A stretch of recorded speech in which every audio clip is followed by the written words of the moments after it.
Sveicināti! Šajā video gribu parunāt par to, ka ir ļoti liela atšķirība starp veco un jauno derību, kā mums to saka arī svētie raksti, un kā to saka mums arī pats mūsu kungs Jēzus Kristus.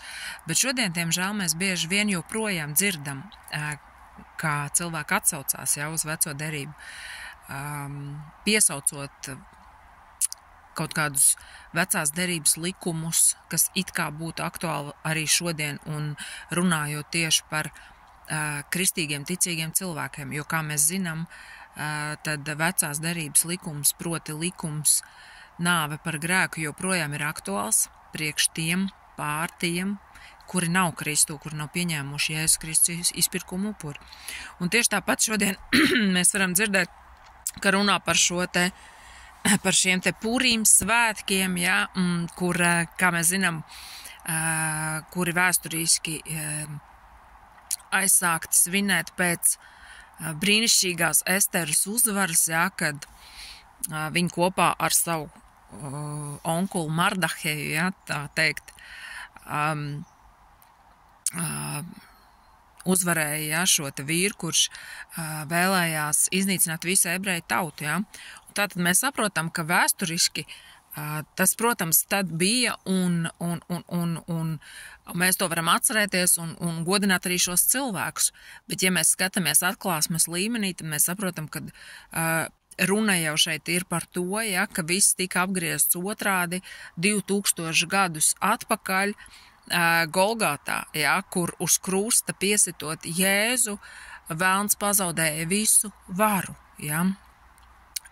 Kur viņš bija ieplānojis nogalināt Jēzu, ja, mūsu kungu Jēzu Kristu, tur viņš patiesībā nogalināja pats sevi, ja, un viss tātad tika pagriezts pret viņu pašu, jo viņš zaudēja visu varu, tiesājot, nogalinot, sodot nevainīgu.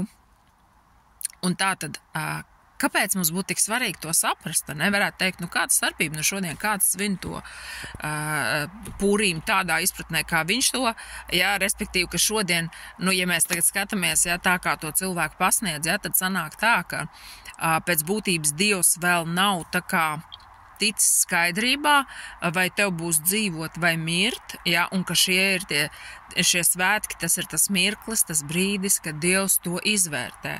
Bet kā mēs saprotam, ja mēs saprotam evaņģēliju, jā, tad tas ir pilnīgā pretrunā evaņģēliju vēstī, un tieši tāpēc tas ir tik bīstami, jo, kā mēs arī zinām, tātad velns, sātans, kurš staigā pasaulē kā rūcošs lauva, meklē, ko viņš varētu aprīt, to dara tieši caur meliem, iestāstot cilvēkiem kaut kādas teorijas, kas bieži vien ir puspatiesības un kas izklausās ļoti labi un skaisti un patiesi, bet tie ir meli, kas aizved cilvēku prom no svētības patiesībām.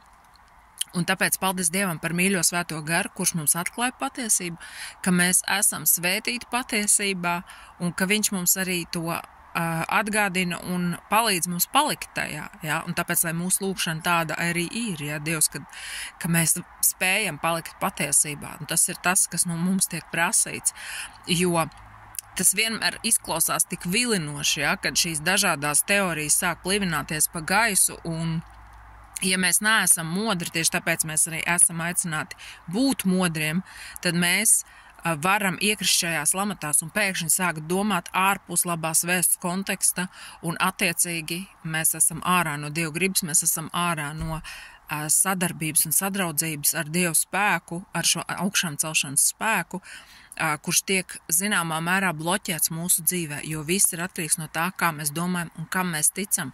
Un tieši tāpēc arī apostuls Pāvils mūs aicina jebkuru ticīgu cilvēku, un it sevišķi tos, kuri vada draudzes, kuri sludina Dievu vārdu, ka mums nevajadzētu aizrauties ar dažādiem radu rakstiem, ka mums nevajadzētu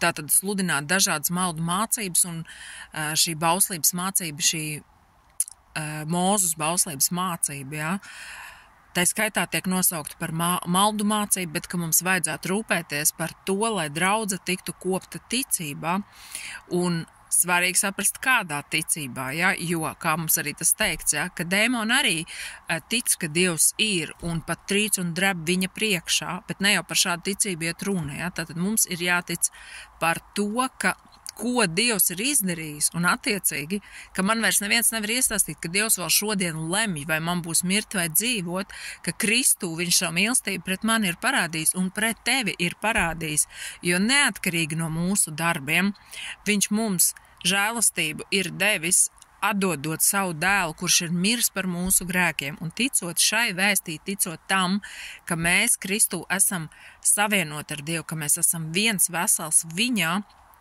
mēs ejam cauri visam kā uzvarētāji, un mums ir dot mūžīgā dzīvība.